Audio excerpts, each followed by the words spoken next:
Dobrý den, ahojte, moc vás všechny zdravím, takže tímhle videem bych chtěla vás všechny přivítat na novém kanále a taky bych se vám chtěla pro začátek asi představit. Jmenuji se Karolína Černá a jsem začínající módní návrhářka z České republiky a mám toho hodně na srdci, to bych vám chtěla o modě říct, takže jsem si říkala, že by mohlo být zajímavé dělat tyhle YouTube videa a tak trošku vám dát nějaký pohled designéra na módu. Taky vám dát, když tak nějaké dobré tipy, jak můžete ušetřit přírodu, taky čas a peníze, takže jestli vás tohle téma zajímá, tak si určitě koukejte dál.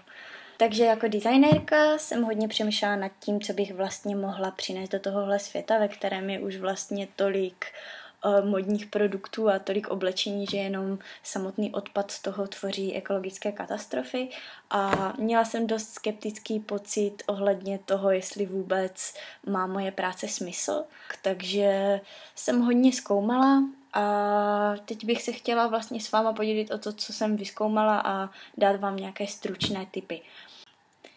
Takže upřímně bych nechtěla moc, aby z tohohle videa bylo takové video popisující, jak je vlastně krutá fast fashion a jak je to strašně neekologické a prostě nehumánní.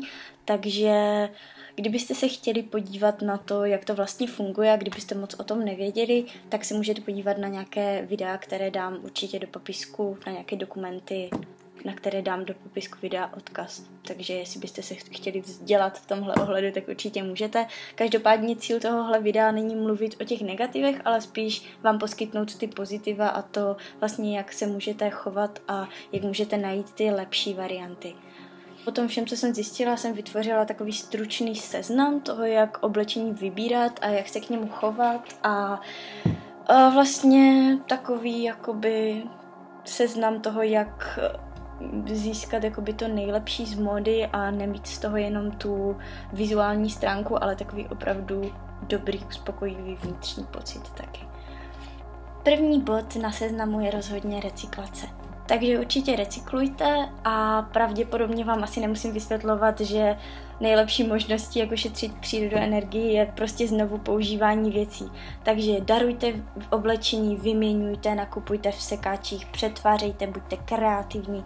Pokud máte věci, se kterými už opravdu nevíte, co byste dělali, vždycky máte možnost hodit je do textilního kontejneru, kde vlastně ty věci budou nějak následně zpracovány a pokud nebudou znovu použity, tak se z nich vytvoří taková jakoby textilní směs, která se potom používá třeba do různých sedaček a tak, takže je vždycky super prostě, když to není, z toho nevznikne jenom odpad, ale může se to znovu použít.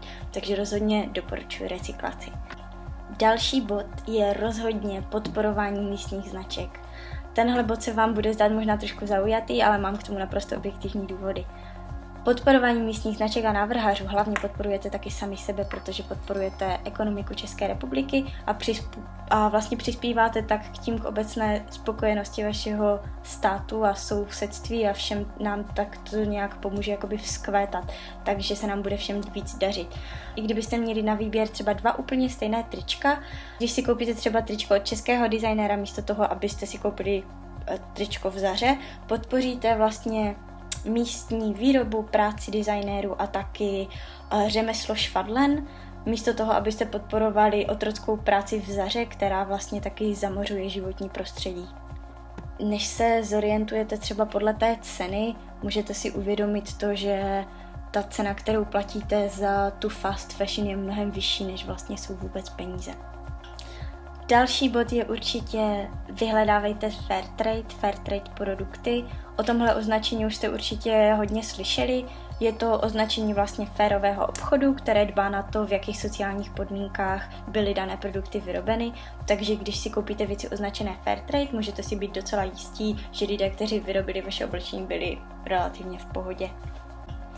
Za čtvrté bych chtěla určitě zmínit biocertifikáty a biomódu, což je pro hodně lidí takové jakoby trošku sci-fi, ale vůbec to tak není a myslím si, že jednou to bude úplně normální standard a pevně v to doufám. A existuje spousta biocertifikátů, které jsou tak trošku pro lidi mystifikace a vlastně jenom využívají toho, že je ekologie populární a využívají dobré vůle lidí, ale já bych chtěla hlavně zmínit jeden skvělý certifikát, což je GOTS certifikát. GOTS certifikát je vlastně taková kombinace bio a fairtrade certifikátu, takže když někdy vidíte tohle označení, je to úplně, asi teda podle mojeho názoru a toho, co jsem našla, je to prostě ta nejmírumilovnější a nejetičtější a nejluxusnější věc, kterou si můžete dopřát. A jestli se vám bude zdát něco moc drahé a uvidíte, že tam je GOTS, tak určitě si myslím, že to za ty peníze stojí, protože je to prostě v tom oblečení prostě strašně moc lásky a pozitivní energie a to všechno na vaše tělo a vaši mysl působí, takže určitě do toho jděte. A jako pátý takový bonusový bod by se dalo říct, bych chtěla říct, vás vlastně podpořit v tom, ať se nebojíte a zkusíte si, jaké to je být sound designer. Věřím tomu, že každý z nás má právo se vyjadřovat svým oblečením a že si můžete navrhnout, co se vám zachce, takže určitě si navrhněte nějaký svůj model, zkuste si vytvořit něco vlastního, nebo si něco nakreslete, najděte si místní švadlenu, zeptejte se jí, jestli by vám to mohla udělat. Je to vlastně jeden z takových skvělých způsobů, jak si můžete být jistí o tom, v jakých podmínkách bylo vaše oblečení vyrobeno a že je to fakt prostě v pohodě a že ten člověk, co vám dělal vaše věci, je v pořádku a nějak kvůli tomu netrpí. A vlastně v případě, že byste se rozhodli si nechat dokonce něco vyrobit z GOTS certifikovaného materiálu, tak to je úplně ta nejlepší možnost, co můžete podle mě udělat a ta nejluxusnější varianta, kterou si můžete dopřát, protože to bude nejen prostě jedinečný originál, ale taky to bude fair trade a bio a myslím si, že je to prostě to nejlepší, co můžete pro sebe udělat.